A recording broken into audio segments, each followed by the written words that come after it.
उत्तर प्रदेश में योगी आदित्यनाथ के नेतृत्व में कृषि व्यवस्था को डिजिटल और पारदर्शी बनाने के लिए एग्रीटेक मिशन पर तेजी से काम हो रहा है। राज्य में डिजिटल क्रॉप सर्वे और फार्मर रजिस्ट्री अभियान के जरिए किसानों का डेटा तैयार किया जा रहा है ताकि उन्हें सरकारी योजनाओं का सीधा लाभ मिल सके। प्रदेश में 1,08,935 राजस्व गाँव में से 95,765 गाँव की जियो रेफरेंसिंग पूरी हो चुकी है। वहीं खरीफ और रबी सीजन में करोड़ों खेतों का डिजिटल सर्वे किया गया है। अब तक 1,67,00,000 से अधिक किसान फार्मर रजिस्ट्री में शामिल हो चुके हैं। जनगणना 2027 की तैयारी को लेकर उत्तर प्रदेश के जिले में प्रशासन ने प्रशिक्षण कार्यक्रम शुरू कर दिया। नामित 110 फील्ड ट्रेनरों को 2 चरणों में प्रशिक्षण दिया जा रहा है। पहला चरण 16 से 18 मार्च और दूसरा चरण 23 से 25 मार्च 2026 तक चलेगा। प्रशिक्षण में घर घर सर्वे की प्रक्रिया, प्रपत्र भरने और डिजिटल प्रणाली की जानकारी दी जाएगी। अपर जिलाधिकारी निरंकार सिंह ने भी सभी नामित कर्मचारियों को समय पर उपस्थित रहने के निर्देश दिए। इसके बाद एसडीएम, बीएससी और अन्य अधिकारियों को भी जनगणना कार्य से जुड़ा प्रशिक्षण दिया जाएगा। अखिलेश यादव ने कहा है कि बहुजन आंदोलन के संस्थापक कांशीराम को भारत रत्न से सम्मानित किया जाना चाहिए। उन्होंने कहा कि कांशीराम ने दलित समाज के उत्थान के लिए बड़ा कदम किया। इसके पहले राहुल गांधी भी कांशीराम को भारत रत्न देने की मांग कर चुके हैं, जबकि मायावती लंबे समय से ये मांग उठाती रही। अखिलेश यादव ने सपा बसपा के पुराने गठबंधन को याद करते हुए कहा कि दोनों दलों ने मिलकर भाजपा को हराया था। 2027 के यूपी विधानसभा चुनाव से पहले इस मांग से सियासत गरमाने के आसार है। इलाहाबाद हाईकोर्ट ने कहा है कि उत्तराधिकार प्रमाण पत्र जारी करते समय हर मामले में भारी रकम का सिक्योरिटी बॉन्ड जमा कराना जरूरी नहीं।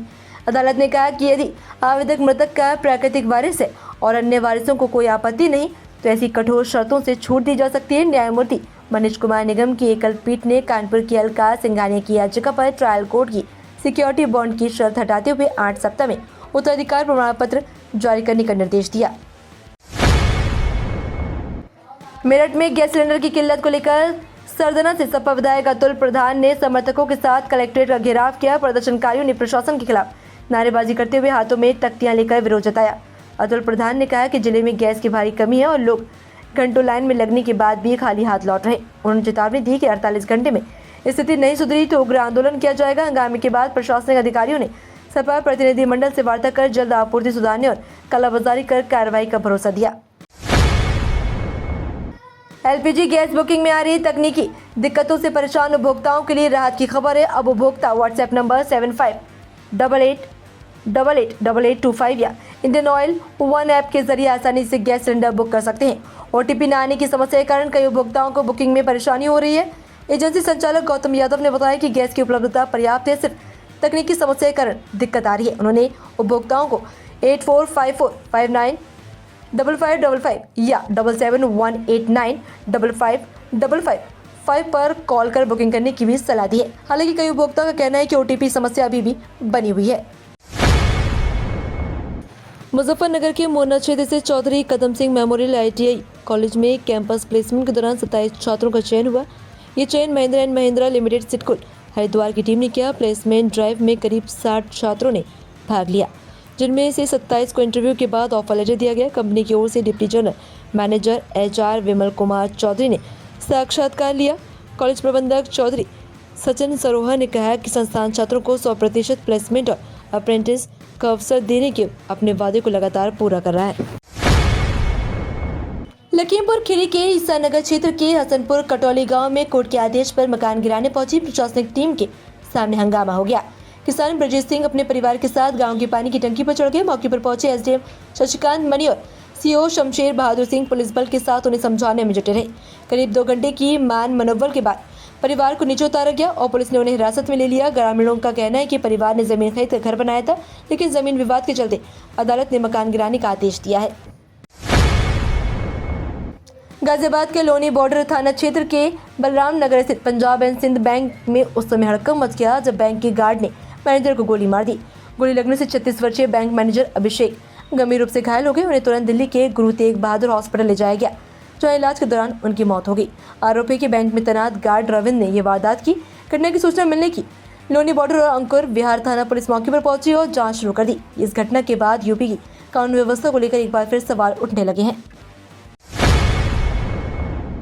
बागपत के जोड़ी गांव की विश्वविख्यात शूटर दादी प्राक्षी तोमर की तबीयत अचानक बिगड़ गई।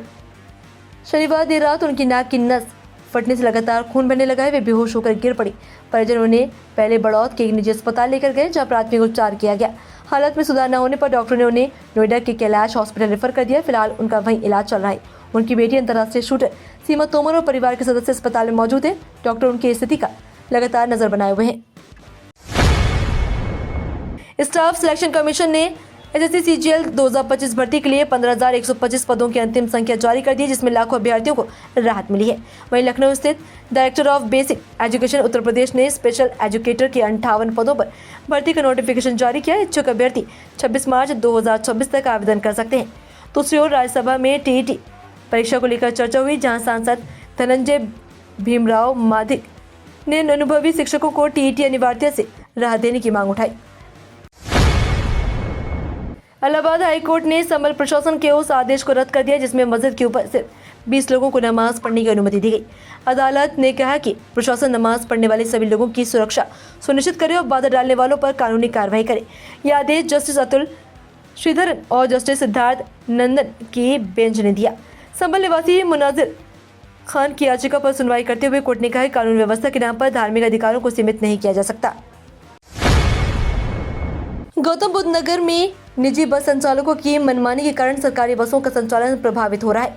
हालात ऐसे बने कि नोएडा और ग्रेटर नोएडा डिपो को मिली 10 मिनी डीजल बसों को सड़क पर उतारने से पहले ही मुख्यालय वापस भेजना पड़ा है। इन बसों को नोएडा, गाजियाबाद और बुलंदशहर रूट पर चलाया जाना था, लेकिन प्रमुख चौराहों पर प्राइवेट बसों के दबदबे से रोडवेज को सवारियां नहीं मिल रही। Uttar Pradesh state road transport corporation के क्षेत्रीय प्रबंधक मनोज सिंह ने बताया कि लगातार नुकसान के कारण ये फैसला लेना पड़ा। वहीं ट्रैफिक पुलिस ने निजी बसों पर कार्रवाई जारी रखने की बात कही।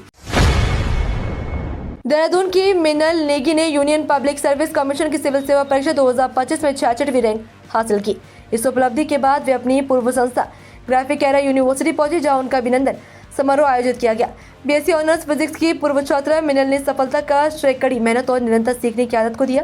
कार्यक्रम में चेयरमैन कमल घनशाला और वाइस चेयरपर्सन राखी घनशाला ने उन्हें सम्मानित किया। उन्होंने कहा कि मिनल की सफलता से उत्तराखंड और संस्थान दोनों गौरवान्वित हुए हैं। उत्तर प्रदेश में मौसम ने एक बार फिर करवट लेने के संकेत दिए। इंडिया मेट्रोलॉजिकल डिपार्टमेंट के अनुसार अगले 2-3 दिनों में राज्य के कई हिस्सों में तेज आंधी, मेघ गर्जन और हल्की से मध्यम बारिश हो सकती है। नोएडा, गाजियाबाद, मेरठ, बागपत, मुजफ्फरनगर और सहारनपुर समेत पश्चिमी यूपी के कई जिलों में आकाशीय बिजली गिरने और कहीं कहीं ओलावृष्टि की भी संभावना जताई गई है। मौसम विभाग के मुताबिक सक्रिय पश्चिमी विक्षोभ के कारण ये बदलाव देखने को मिलेगा। हालांकि बुंदेलखंड और मध्य यूपी में केवल आंशिक बदलाव छाए रहने की संभावना है। फिलहाल प्रदेश में अधिकतम तापमान 35 से 38 डिग्री सेल्सियस के बीच बना हुआ है। तो ये थी आज की 15 फटाफट खबरें। अगर आपको वीडियो पसंद आया तो वीडियो को लाइक, शेयर व कमेंट जरूर करें। धन्यवाद।